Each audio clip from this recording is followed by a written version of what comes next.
Fenrir, son of Loki, is a huge, wild, and fierce wolf from Norse mythology. Can this amp sim plugin Runeforge Fenrir by Solemn Tones live up to its name? Let's find out, starting with a clip. Check it out.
Alright, so this plugin, Runeforge Fenrir by Solemn Tones, was released today, and in this video we're going to check it out. This is a sponsored video, by the way, but as always, all thoughts and opinions are 100% my own.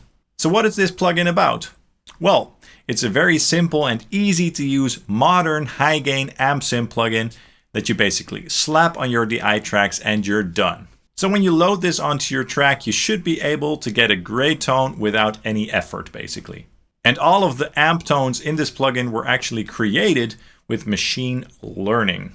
So the tones from this plugin are actually captured or profiled from a real amplifier.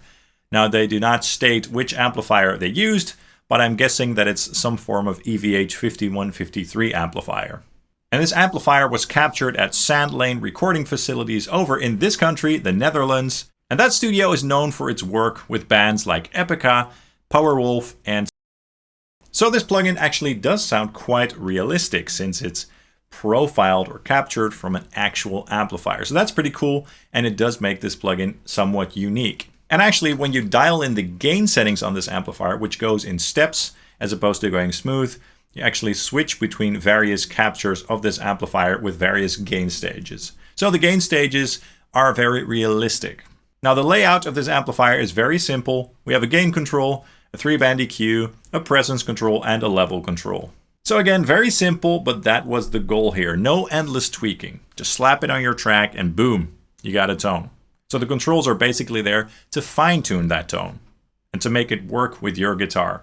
Now there's one additional control on the amp itself, which is the carve control, and this adds some gentle filtering in the top and bottom end just to make the tone even more mix ready. And in the cabinet section below the amplifier, you can choose between 5 different pre-made IR cabinet sounds, basically. And for the intro track, I used my favorite cabinet of the bunch, which is the Bright Boogeyman cab. In the pedals section, there are 3 pedals. There's a 3-band EQ, which you can use to shape the tone of your DI going into the amplifier, so make it even more tight, for example, or add some mids, stuff like that. Then there is the noise gate, which is very simple and effective. And then the Pepper's Dirty Tree boost pedal, and this one is interesting because this cannot be bypassed. This is actually captured with the amplifier, so it's baked into the tone, just to make the tone more fierce, more tight, and again, more mix ready. And they asked Pepper's pedals for permission, by the way, so that's cool. In the post effects section, there's a chorus, a delay, and a reverb. The effects are cool, but the chorus was a little bit subtle, but you get to hear all the effects in a minute. Of course, there's an input control and an output control along with metering, always very handy. And there's a quality switch, to change the quality of the plugin, but the higher quality will tax the CPU a bit more. Both sound great though. And there's also the noise gate lock control, which you can use to lock the settings of your noise gate so that the settings of your noise gate don't change when you're navigating between different presets. So that's the main gist of it. Again, very simple and easy to use. Now in the intro, you got to hear this plugin with my Ibanez M80M Meshuggah 8-string. Obviously, this plugin is geared towards the lower tunings to make them sound very tight and focused, and that worked really well. And now I want to try a 7-string with an active pickup, my ESP LTD SC607B1H to be precise, with the Fishman. And this time I'll enable the post effects, the chorus, the delay, and the reverb in the intro section of the song, just so you guys can hear how those sound in a mix as well. And I'm going to use a different cabinet for a different flavor this time. Let's check it out.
Cool, that sounded great. Again, very focused, aggressive, and tight. Just what the doctor ordered for these guitars, basically. Now what I'm going to do is loop some riffs that I recorded with my Gibson Les Paul Custom, a regular 6-string guitar, and I'm going to tweak the controls of the plugin so you guys can hear how they react and how they affect the tone.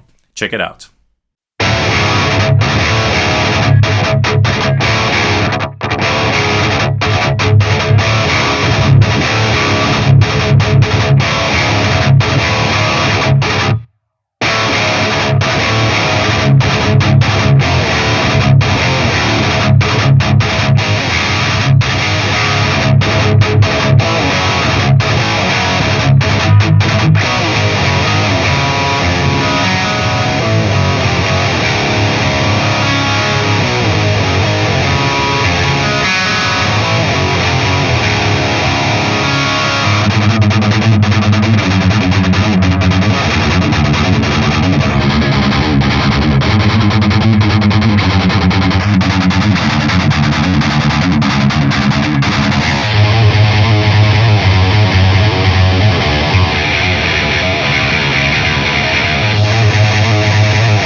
Alright, so that was the Runeforge Fenrir plugin by Solemn Tones. What you see is what you get, but what are my thoughts?